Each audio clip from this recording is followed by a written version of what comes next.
Hello friends. आज हम लोग बात करेंगे जावा में जावा के फीचर्स पे और प्लेटफॉर्म इंडिपेंडेंसी पे। प्लेटफॉर्म इंडिपेंडेंसी क्या चीज़ है उस पर बात करेंगे। किस तरह से हम लोग जावा में किसी भी प्लेटफॉर्म पे प्रोग्राम को रन कर लेते हैं, इससे बात करेंगे। So today on 30th September 2022,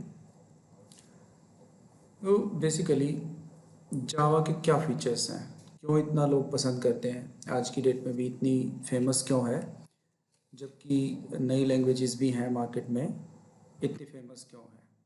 सबसे पहला पॉइंट सिंपल है, ऑब्जेक्ट ओरिएंटेड है। ऑब्जेक्ट ओरिएंटेड अप्रोच जो है वो बेसिकली किसी भी ऑब्जेक्ट को, रियल टाइम ऑब्जेक्ट को ध्यान में रख के जब हम प्रोग्रामिंग करते हैं उस पर बेस्ड है। थर्ड जो है और फार मोस्ट इम्पॉर्टेंट है, प्लेटफॉर्म इंडिपेंडेंट है। प्लेटफॉर्म इंडिपेंडेंसी का मतलब ओपन बिल्कुल एकदम से इसको एक्सप्लेन करके बताएंगे। हार्डवेयर और सॉफ्टवेयर दोनों से इंडिपेंडेंट है। सिक्योर लैंग्वेज है, ठीक है। रोबस्ट है। रोबस्ट का मतलब क्या है कि ये पहाड़ उठा सकती है बड़े बड़े, नहीं, मतलब बहुत सारी चीज़ों को इकट्ठा कर सकती है। इसमें नेटवर्किंग में, सिक्योरिटी में, या फिर सर्वर साइड प्रोग्रामिंग्स, बहुत सारे टाइप की प्रोग्रामिंग्स इसमें हो सकती है। Sixth point is architecture neutral. देखिए ये कहीं ना कहीं प्लेटफॉर्म इंडिपेंडेंसी में एक्सप्लेन होगा। इंटरप्रेटेड लैंग्वेज है ये, फिर मल्टी थ्रेडेड एनवायरनमेंट है। जावा के अंदर ही ये फैसिलिटी दी गई है कि भाई जो एक पूरा प्रोसेस है, जब प्रोग्राम रन हो रहा होता है तो उसको डिफरेंट पार्ट्स में हम डिवाइड करते हैं। इसके लिए मल्टी थ्रेडिंग इसका एक पार्ट है जो हम अच्छे से एक्सप्लेन करेंगे इसमें। डिस्ट्रीब्यूटेड लैंग्वेज है, मतलब कि आप जो है इसका कोड कहीं पे भी ले जाके रन कर सकते हैं। डायनेमिक है, टाइम टू टाइम चेंज हो रही है, ठीक है ना। ऐसा नहीं है कि अपडेट्स नहीं आ रहे हैं, चीज़ें चेंज हो रही हैं। चलिए, सबसे पहले हम लोगों ने कल एक प्रोग्राम देखा था जिसमें हम लोगों ने हेलो वर्ल्ड टाइप किया था। इससे पुराने वाला वीडियो है, फर्स्ट वीडियो है, उसको आप जाके देख सकते हैं।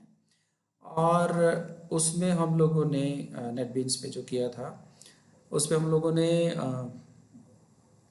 प्रोग्राम को जब रन किया तो सीधा हेलो वर्ल्ड वहाँ पे प्रिंट हो गया। अब हम ये देखें कि जावा के अंदर कौन कौन सी फाइल्स बनती हैं, किस तरह से वो काम करती हैं। अगर बेसिकली हम देखें तो जावा के अंदर माई प्रोग्राम डॉट जावा, कोई भी प्रोग्राम जैसे आप सी लैंग्वेज में माई प्रोग्राम डॉट सी से सेव करते थे, यहाँ डॉट जावा एक्सटेंशन से करते हैं। फिर उस प्रोग्राम को कंपाइल करते हैं। कंपाइल करने का मतलब आपको पता है कि ऑब्जेक्ट कोड में जब ओबीजे कोड में सी लैंग्वेज में कन्वर्ट हुआ करता था, लेकिन यहाँ पे जो कन्वर्ट होगा वो डॉट क्लास कोड में होगा। जैसे माई प्रोग्राम डॉट जावा है तो माई प्रोग्राम डॉट क्लास में वो जाके कन्वर्ट हो जाएगा। कंपाइलर का ये काम है। So Java C is the name of the compiler. Java and C, ये पर्टिकुलरली कमांड है जो दी हुई है। Then comes Java VM.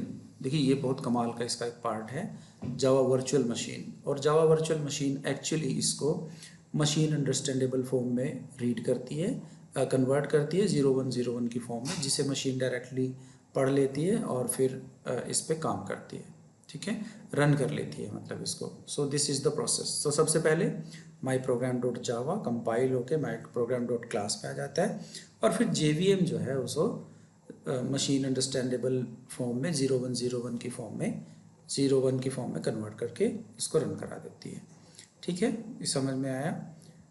तो नेक्स्ट जो है, अब हम देखें पूरा प्रोसेस कि ये क्या चीज़ है और किस तरह से करती है। ये भी वही है, हमने एक प्रोग्राम लिखा भाई जावा का, जिसमें हमने क्लास ली, क्लास में पब्लिक स्टैटिक वॉइड मेन लिखा, and then system dot out dot println करके हमने हेलो वर्ल्ड प्रिंट किया। अब यहाँ पे आप अगर ध्यान से देखें तो हमारे पास विंडोज़ का एक ऑपरेटिंग सिस्टम है, विंडो सिस्टम है। सेकंड जो है हमारे पास यूनिक्स सिस्टम है, मैक है। अगर सोलैरिस हो तो वो भी हम यहाँ पे दिखा सकते हैं। ये अलग अलग ऑपरेटिंग सिस्टम्स के नाम हैं, जैसे विंडो हमारे पास एक है। तो यहाँ पे सबसे पहले हमारा जो प्रोग्राम होता है उसको डॉट जावा में हम सेव करते हैं, देन हम कंपाइल करके उसे डॉट क्लास में कन्वर्ट कर लेते हैं। फिर यहाँ पे कुछ ऐसा है कि ये विंडो 32 और यूनिक्स और मैक ऑपरेटिंग सिस्टम। एक्चुअली क्या है, अगर हम देखें कि हम लोग JVM, ये वाला जो JVM आपको नज़र आ रहा है, क्या ये वही JVM है विंडो के लिए जो यूनिक्स के लिए है? The answer is no. Windows के लिए अलग JVM है, यूनिक्स के लिए अलग JVM है, और मैक ऑपरेटिंग सिस्टम के लिए अलग JVM है। तो इस बात से हमें मतलब नहीं है, वो हमें इंस्टॉल करने के लिए, डाउनलोड करने के लिए मिल जाता है। हम कंपाइलर से उसे डॉट क्लास में कन्वर्ट करके JVM को दे देते हैं, जैसे हमने पुरानी स्लाइड में देखा, और वो हमें इंस्टॉल होके और वो प्रोग्राम हमें रन होके यहाँ पे मिल जाता है, रनेबल फॉर्म में हमें मिल जाता है। चलिए नेक्स्ट देखते हैं। Same dot class file are capable to run on. अभी देखो, आपने ये वाली स्लाइड में देखा कि यहाँ पे प्रोग्राम जो है माई प्रोग्राम डॉट जावा जो है वो कंपाइल हो जाता है, और कंपाइल होने के बाद माई प्रोग्राम डॉट क्लास में कन्वर्ट हो जाता है ना, कंपाइलर उसे कन्वर्ट कर देता है। अब ये जो प्रोग्राम यहाँ पे कन्वर्ट हुआ है, क्या मैं इसको किसी भी ऑपरेटिंग सिस्टम पे चला सकता हूँ? क्वेश्चन ये है, क्या मैं इसको किसी भी ऑपरेटिंग सिस्टम पे चला सकता हूँ या किसी भी हार्डवेयर पे चला सकता हूँ? क्वेश्चन ये है। The answer of that question is yes. तो एक प्रोग्राम डॉट क्लास जो फाइल है वो आपकी विंडोज़ पे भी चलेगी, मैक पे भी चलेगी, सोलारिस पे भी चलेगी, जितने भी आपके ऑपरेटिंग सिस्टम फेमस है वो उन सब पे चलेगी। और इसी करके कि हमारी जो फाइल है, करंट फाइल है, वो हर जगह पे रन कर रही है, डॉट क्लास फाइल हर जगह पे रन कर सकती है। इस फीचर को हम लोग बोलते हैं प्लेटफॉर्म इंडिपेंडेंट होना। मतलब ये इस चीज़ पे डिपेंड नहीं करता कि ये प्लेटफॉर्म पे ही ये कोड चलेगा, नहीं, वो हर किसी प्लेटफॉर्म पे चल सकता है। ठीक है, ठीक है, समझ आ गया। Hope I think that you might have got the point. So ये चीज़ इसकी प्लेटफॉर्म इंडिपेंडेंसी कहलाती है।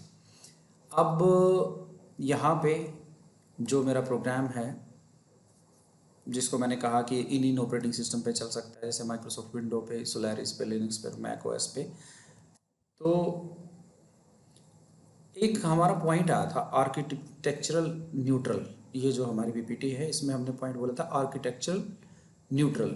मतलब कि यहाँ पे ना सिर्फ हम जब प्लेटफॉर्म बोलते हैं तो ना हम सिर्फ सॉफ्टवेयर नहीं बोलते, सिर्फ विंडोज़ नहीं बोलते, हमारा मतलब वहाँ पे हार्डवेयर से भी होता है।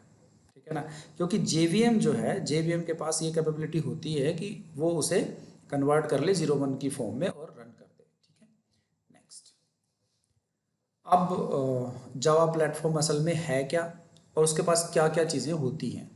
ठीक है, जावा प्लेटफॉर्म जो है उसमें बेसिकली दो चीज़ें रहती हैं, पहला JVM और दूसरा API। अब ये API क्या चीज़ है यार?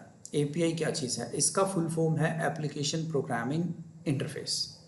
ठीक है, यहाँ पे मैंने लिखा है Java is platform independent means writing the code on Windows and running the same on the other platform that is Solaris, Mac और यूनिक्स और लाइनक्स, है ना। तो वो हम समझ चुके हैं यहाँ पे। अब मेरा जो प्रोग्राम है डॉट जावा में मैंने लिखा, और जावा प्लेटफॉर्म के पास वो जब गया तो उसने उसे हार्डवेयर बेस्ड प्लेटफॉर्म के हिसाब से कन्वर्ट कर दिया। अब चाहे मेरे पास कोई भी हार्डवेयर है, मेरा जो JVM है और API है वो दोनों मिलके उसे कन्वर्ट कर लेंगे हार्डवेयर बेस्ड प्लेटफॉर्म पे, है ना। जो भी मेरे पास अवेलेबल है उसी फॉर्म में इसको कन्वर्ट कर लेंगे, ये हमारा। अच्छा, API के बारे में हम बात कर रहे थे, एप्लीकेशन प्रोग्रामिंग इंटरफेस क्या है? ये अपने आप से ही अपने आप को एक्सप्लेन करता, नाम ही। एप्लीकेशन मतलब जो भी एप्लीकेशन आप बना रहे हो, जो सॉफ्टवेयर आप बना रहे हो, चाहे नोटपैड बना रहे हो, चाहे किसी के लिए कोई टैली टाइप एप्लीकेशन बना रहे हो, बिजनेस एप्लीकेशन बना रहे हो, या अटेंडेंस सिस्टम बना रहे हो, या कोई भी सॉफ्टवेयर जो भी आप बनाएंगे उसे बनाने, उनको एप्लीकेशंस बोलते हैं। ठीक है ना, एप्लीकेशन प्रोग्रामिंग बोलते हैं। और इंटरफेस का मतलब ये है कि उसके अंदर जो कोड आपको चाहिए, उस चीज़ को डेवलप करने के लिए जो कोड आपको चाहिए वो जावा में ऑलरेडी अवेलेबल है। ठीक है, तो इसको दिखाते हैं कहाँ पे अवेलेबल है, दिखा देते हैं एक बार। तो यहाँ पे अगर हम जाएं, मेरे पास C ड्राइव पे प्रोग्राम फाइल्स में अवेलेबल है जावा, एंड जावा के अंदर यहाँ पे जेडी के अंदर SRC, और इसको ज़रा हम यहाँ से कॉपी कर लें। कॉपी नहीं करें तो यहाँ पे एक्सट्रैक्ट कर लेते हैं, एक्सट्रैक्ट टू SRC, एक्सट्रैक्ट कर लेते हैं यार इसको। तो ये जो सोर्स है यहाँ पे एक्सट्रैक्ट हो रहा है, I will take some time, कोई बात नहीं। इन बिटवीन कुछ फोल्डर यहाँ पे बन के आ चुके हैं, आ भी रहे हैं। हाँ, ये आ गया, जावा से ही हमें सरोकार है। सो जावा में ये बहुत सारे हमारे फोल्डर बन गए। एक्चुअली ये क्या है, ये APIs हैं यार। यहाँ पे अगर मैं इनपुट एंड आउटपुट काम करना चाहता हूँ, या मैं लैंग्वेज से रिलेटेड कोई काम करना चाहता हूँ, या मैथ, मुझे कोई एप्लीकेशन ऐसी बनानी है जो मैथ में मेरे को हेल्प करे, तो मैथ के बड़े सारे यहाँ पे बने बनाए कोड आपको अवेलेबल हैं। मतलब these are interfaces that will help you to develop the application program, ठीक है ना। वो चीज़ हमारे को API, अब API जो है वो जावा प्लेटफॉर्म के अंदर ही इंक्लूडेड है। और हम लोग बात कर रहे थे यहाँ पे, तो आज के लिए इतना ही। और इसमें कुछ चीज़ें मैं आपको और दिखा दूँ, जैसे जावा सी की हम बात करें तो जावा सी है कहाँ पे, है ना। तो जावा में ही जब हम जाते हैं, जावा में ही JDK के अंदर, बिन के अंदर, यहाँ पे मुझे ये यूटिलिटी मिलेगी, ये जावा सी है। आप ध्यान से देख रहे हैं, मैंने सेलेक्ट किया है इसको, ये जावा सी मेरे पास अवेलेबल है, जावा सी ये, और ये मेरा प्रोग्राम लॉन्चर है जावा। अच्छा, ये जो हमारा है सारा, कल को हम नेक्स्ट लेक्चर के अंदर जावा डॉक क्या होता है उसको एक्सप्लेन करेंगे। जावा डॉक बहुत ही अच्छी यूटिलिटी है एक्चुअली, आपको बताता है क्लासेस कहाँ से आई और ये कोड कैसे इस्तेमाल होगा और किस तरह से इसका एक्सप्लेनेशन है। So that's it for today. आप चैनल को सब्सक्राइब भी करें, लाइक भी करें। डेली आपको जावा की वीडियोस मिलेंगी और आपको अच्छा सीखने को मिलेगा। Take care for now, bye bye.